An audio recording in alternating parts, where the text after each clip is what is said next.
Hey guys, I'm here to read the first chapter of As Much as I Ever Could. A summer away at Mima's can't rectify everything that fell apart in a single minute, but that won't stop my dad from forcing it on me. My fingers wrench tighter around the handle grip of Dad's Ford Explorer as he hugs the center line, tires thumping over golden reflectors and waves and shooting vibrations through my seat. I glance over my shoulder to make sure the door lock is crammed to its neck in the tan vinyl interior. Not that it'd make a difference if he were to flip this thing head over end into the muddy goop of tidal flats along either side of the road. If a body's going to exit the car in a hurry, it sure as hell won't wait for an unlocked door. These kinds of thoughts never shoved their way into my brain before the accident. Now they circulate like a washing machine, stuck on the spin cycle. I sigh and yank my phone off the dashboard. 4:15 p.m. Only 10 more minutes to get my summer of hell underway. A notification blinks on the home screen. One new email from Trent Casey, and all I can see of it is CJ, things have changed so much this last year that I think, ... Inbox preview cruelty at its finest. A little sneak peek again of my on again, off again boyfriend kicking me to the curb because I've been too screwed up to screw him the past year. Not that I had before, or anyone else for that matter.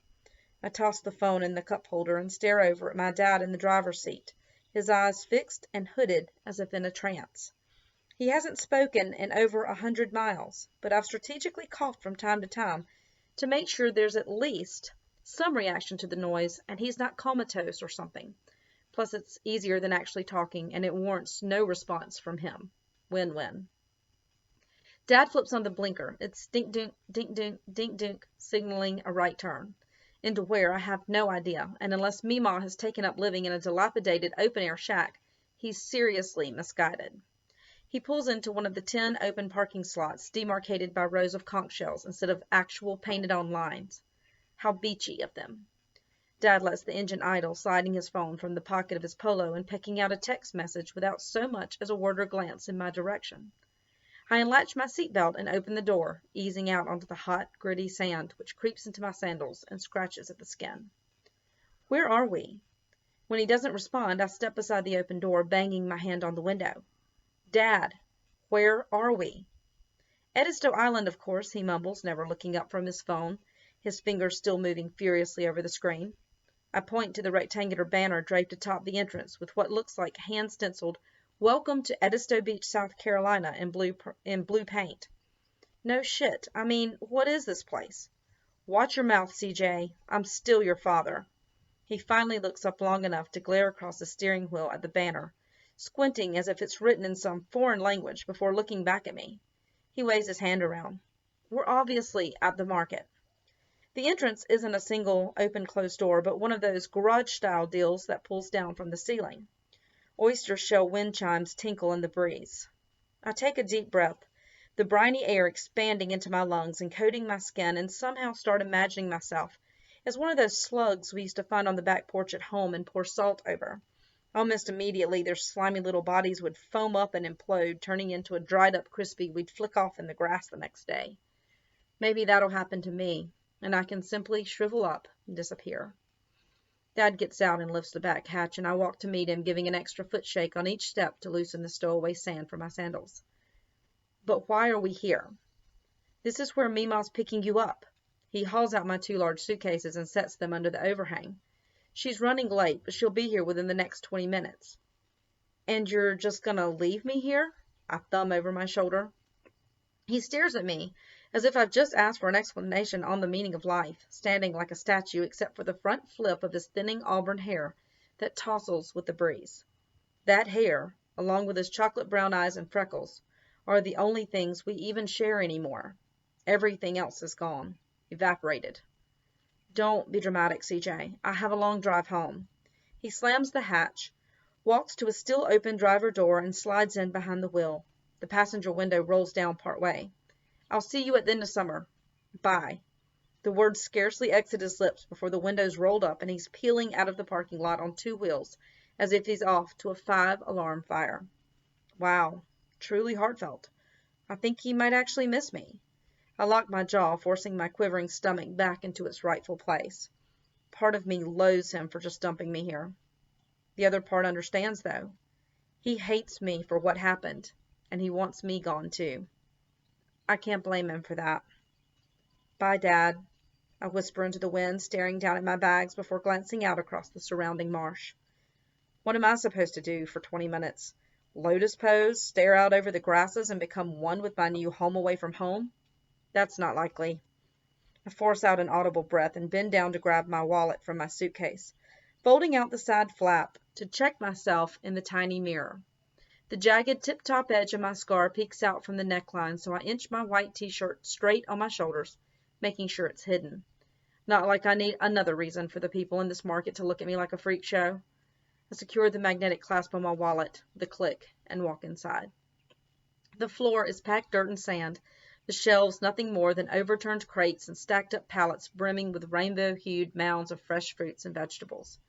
I trudge to the refrigerator cases, their motors humming in a monotonous chorus, swing open the door, and grab a bottled ginger ale from the rack. Glass bottles, huh? This place is all about modern ambiance. At the cash register, the only thing in the whole place that doesn't look like it got dropped off of Noah's Ark or dug out of some grungy guy's truck, a girl about my age stands behind the counter, power grin spread wide, lips stretched around both rows of teeth. The top ones have braces with little purple bands. Hey there, will this be all for you today? She takes the bottle, punches in the barcode numbers by hand, then slides it back across the counter, tilting her head just enough that the honey blonde ponytail poked through the back of her baseball cap waggles from side to side. Yeah, thanks. I pull out my debit card and hand it to her. She slides it and then pushes the handheld electronic device in front of me.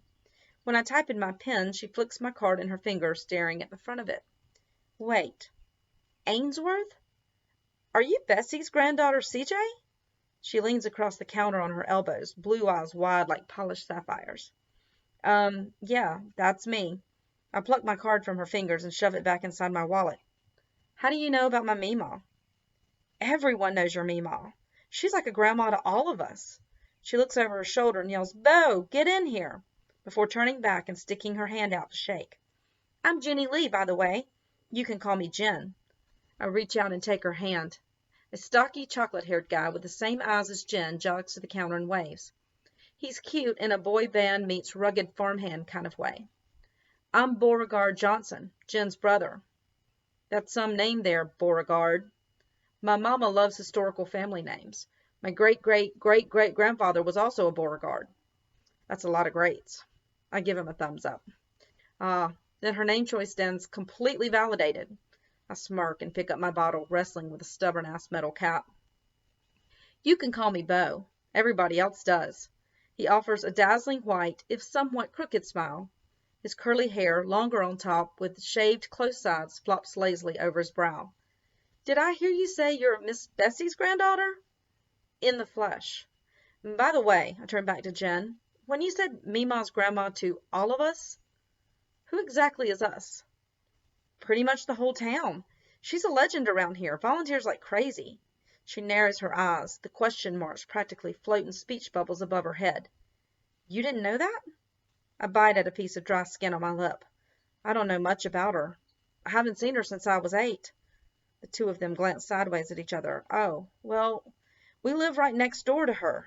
Jen hesitates and reaches out over the counter to touch my arm, her fingers barely brushing my skin. She told us about what happened. My heart catapults to my toes as a familiar frenzied vibration courses through my veins. Not here. That was never supposed to follow me here. No. I point the long neck of the bottle between the two of them. They step back, hands up. I don't want to talk about that. Everyone over the last 8 months has steered clear of me because I opened my mouth wide, willing the oxygen to saturate me. I can't believe Meemaw would tell. I slam the bottle on the counter and wrench my hands over my face. CJ, I glance at Jen from between my fingers. Only Bo and I know, and we won't tell. She stares at Bo, who nods in agreement. Miss Bessie wanted you to have some friends here who understood if it took you a while to open up. We won't mention it again. Bo shifts from leg to leg, rubbing his hands together. Somewhere down deep, my backbone relinquishes its grip on my stomach, and I swallow hard. Thanks, y'all. He ducks around the corner of the counter and walks over to me, holding out his clenched fist. Bump 'em. I stare at his knuckles and follow the ridges over the top of his hand and up his arms. He widens his eyes and shakes his fist a bit, still waiting. Come on, CJ. I know we're all going to be great friends. Jen's syrupy drawl makes me almost believe it's possible. I force a smile and reach forward to bump my fist into Beau's, but we're interrupted by the squealing of tires and the gritty pitter-patter of displaced sand raining down in the parking lot. A bright orange Dodge Challenger with parallel black racing stripes pulls in front of the entrance and revs its engines, the thunderous growl rattling the walls. Beau looks at his watch, and a grin creeps across his lips. Oh, hell, here comes trouble. He walks halfway to the front and stands with his hands on his hips while Jen begins fidgeting with her hair, sticking loose wisps under the cap's brim and running her tongue over her lips time and again until they glisten with wetness. Damn, these two must have a major yen for trouble. I smirk and shake my head, but find myself leaning forward on tiptoes to see just who's creating all the commotion. He gets out and slams the door, twirling the keys on his finger. Taller and thinner than Beau, his arms and legs look a bit too long for his body, but it doesn't affect his stride.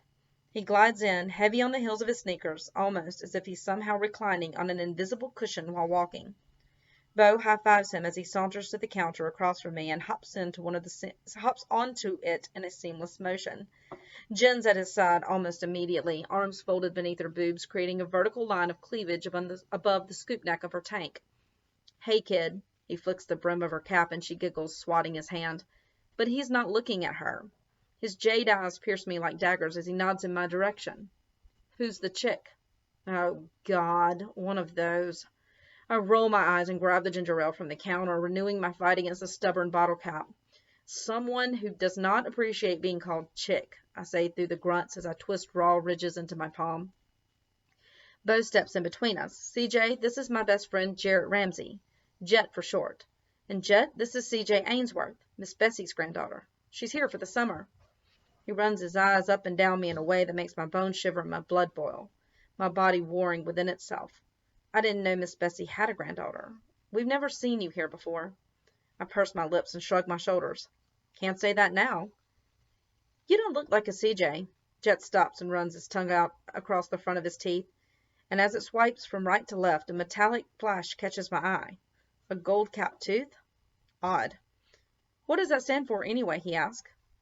Camellia Jane. Jet smiles, but Beau slaps his hand over his mouth, laughing. And you made fun of Beauregard? I'm sorry my name seems too old-fashioned for you. Camellia. Quit being an ass, Beau. Jen sachets around the counter and inserts herself between us. Jet jumps down and walks beside me, tugging my French braid between his fingers. I flick my eyes toward Jen, who frowns and looks at her flip-flops. I think I'm going to call you Cammy. He drops my hair and folds his arms across his chest. Yeah, Cammy. That's better. You can call me what you want. Doesn't mean I'll answer. I snort, then pick up the edge of my t-shirt, protecting my hands as I try again to open my drink. The edges of his lips crinkle into a grin. As he yanks the bottle from my hand, leans back and pops the top off in the metal opener hidden on the side of the counter. And the top drops with a clink into a white bucket with about 1,000,000 others. He holds the bottle up to his eyes, scanning the label, then tucks his bottom lip between his teeth, nodding. Blenheim Hot. A bold choice. You even have commentary for ginger ale? I yank the bottle from his hand, the jostle creating a thin, foamy line in the bottle neck. That's when I notice they're all staring at me like I'm some three-headed goat, and I dart my eyes down to make sure my scar's not showing. It isn't. Whatever. If watching me drink this is so damn interesting, I can't wait to see what the next 3.5 months bring. I wrap my lips around the smooth bottle edge and take a substantial gulp. Their eyes huge, smiles widening. Suddenly, I know why. The liquid sloshes down my throat like a river of fire, the flames sucking back into my nostrils, robbing my breath. My nose runs and eyes water. What in the hell? The words squeak out as I fan my open mouth. I think I just swallowed a firecracker. Told ya it was a bold choice, Jet says as they all circle around me laughing. That's the real deal, the famous Southern tradition. It's a Southern tradition to burn holes in your esophagus? A little bit of fire is good for the soul. Where's your fire? What's your passion, Cammy? Gotta let it out. Put the pedal to the metal. He leans back, sticking out his leg like it's on a gas pedal, his right hand shifting imaginary gears. I shudder. No thanks. I'm good. He thumps his fingernail against my bottle. We'll see. I glance up. Jet stares at me, gaze like stone, with a slight upturn to the corner of his lips. He wrenches his arm toward his face, clicking the side button on his watch, and then turns to Bo. You ready to go, man? We gotta be there in 10. Yep, I'm done here today. Bo nods and waves at me. Nice meeting you, CJ. I'll catch you later at home. Bye, kid. Jet side hugs Jen, who clamps her eyes closed and nestles into his side like a faithful puppy. He walks toward his car, but pauses at the pallet of cantaloupes, looking back at me over his shoulder. See you around, Cammy. I break eye contact, whipping my head sideways to the stacked containers of pimento cheese and crab dip on my left. He laughs, and seconds later, 2 doors slam and the engine roars to life in a deep rumble. I look back as Jet accelerates out the drive onto the blacktop, tires squealing and smoke rising in the air behind him. Jen sighs and rubs her fingertips down the length of her neck. He's trouble, all right. The good kind. I shake my head. There is no good kind. Trouble's trouble, and I don't need any more of that in my life.